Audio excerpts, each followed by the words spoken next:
This is Francis Ferrugia welcoming you to tonight's WM Daily News. Thank you for joining us. Federal agents from Denver and New York to Pakistan are still racing to solve an Al-Qaeda bomb plot, unsure whether the arrest of 3 suspects has put the terror gang out of business. They're still looking, a senior counter-terror official told the Daily News. As to whether they have identified all the conspirators, nobody knows the answer for sure, the official said. FBI arrest documents showed prime suspect Najibullah Zazi, 25, an Afghan, visited the city from Colorado on the 9/11 anniversary, carrying a laptop with bomb-making notes he wrote. Specific attack plans or targets remain unknown, a Justice Department statement said.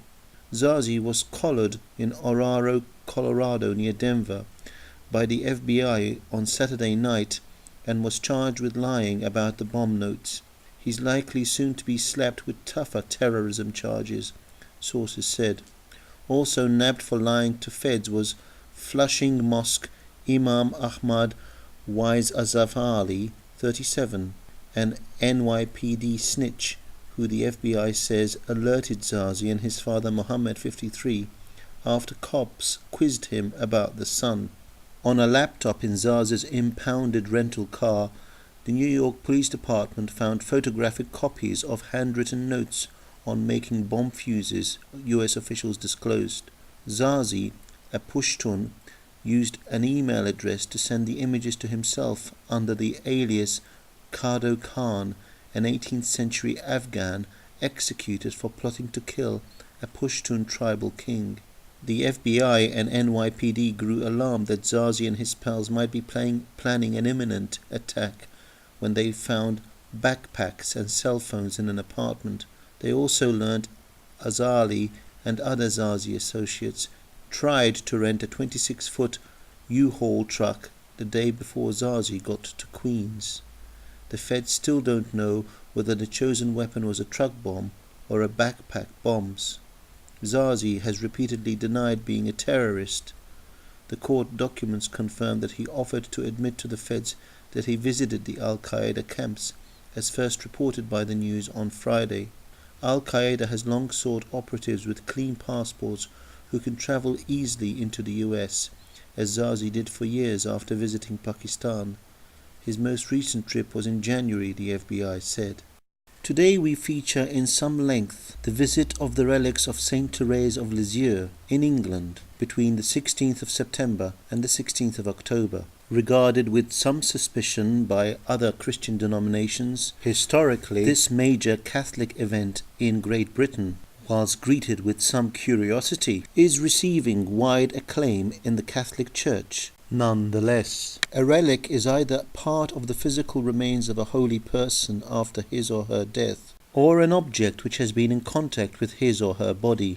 The veneration of relics is found in many religions and is rooted in the natural instinct to treat with reverence anything connected with those we love who have died. Father Christopher O'Donnell, Order of Carmelites, says that relics in the end must point beyond themselves to God, and any veneration of or honor given to them is honor to God, who has crowned the saints with glory and who wishes to bless us through our love for and appreciation of his special friends. Saint Therese of Lisieux, who died at the young age of 24 and is popularly known as the Little Flower because in her own small way she believed she can give glory to God like a flower, predicted towards the end of her life that she would become a world missionary, and ever since her death and her canonization, her remains have travelled the world for faithful pilgrims. It is, however, the first time that they are on these islands. The logistics in moving the relics of Saint Therese during this whole period requires military precision, and it is for this reason that the Catholic hierarchy has assigned the task to Major David Baldwin, a former Royal Marines commando and Green Beret Major.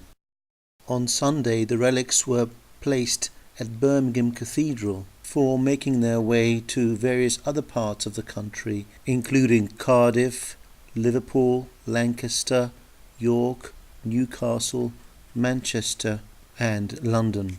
Gripped with tuberculosis at her young age, Saint Therese of Lisieux is an inspiration to many people, especially the sick. Elizabeth Wang, an artist and a Roman Catholic convert, describes what Saint Therese means to her. We apologize for the low quality of sound.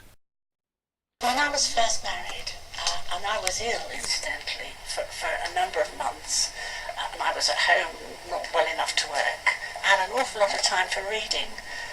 And I started reading history books because this has always fascinated me. And I found out that there existed one worldwide Catholic Church that I'd only ever heard spoken of as something really rather silly for foreigners. And I discovered this whole amazing history of the British Isles, how it had been Catholic for 1,000 years. And I discovered all sorts of saints that I'd never ever heard of, like St. Therese of Lisieux, St. Francis Xavier, St. Ignatius of Loyola. I'd never ever heard of them in 21 years of childhood. But St. Therese was special because I was puzzled when I read her works, but then I read her whole autobiography and I saw that each thing that she bore or suffered, she had done specifically for the love of God. And I learned from her the whole Catholic doctrine about bearing one's unavoidable sufferings in patience, in imitation of Jesus and in union with him, and so making reparation not just for one's own sins but for other people's too. In other words, a powerful act of prayer in a way of life which need not be, no sick person's life need be seen as useless or wasted. And this was transforming. But I looked again at St. Therese and I thought, I'm really going to believe what I've learned from her and I'm going to practice it.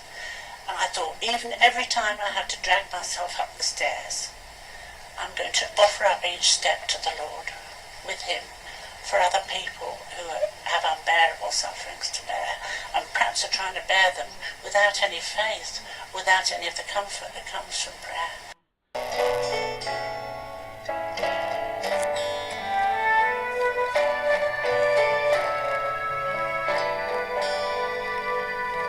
Oh, how I love thee, Jesus, my soul aspires to